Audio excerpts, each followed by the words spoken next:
Well, that's possible, although what Facebook has turned to initially is adjusting policies as opposed to putting more people to work on this problem in practice.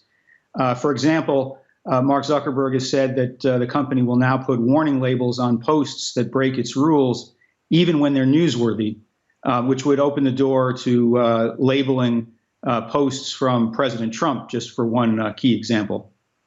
One of the initial arguments from Mark Zuckerberg was that if you start to moderate some of the content, you bring about more censorship.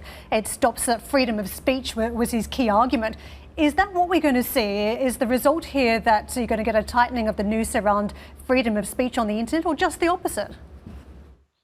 Well, I think necessarily if you label people's contributions and otherwise tighten your rules about what can appear on the site, that you are necessarily limiting free expression in a sense.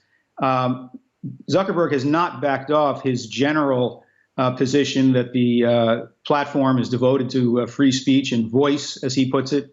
But there is a tension here, and something has to give if you're going to restrict what can run on the platform.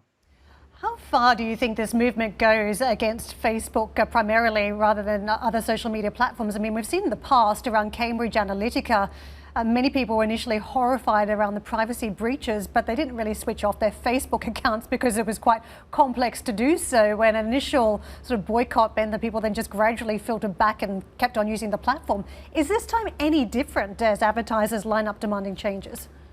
Well, what's impressive about the boycott so far is the large number of companies, more than 160 so far, who have lined up to say that they will swear off Facebook advertising for various periods of time, some just for the month of July, others through the end of the year.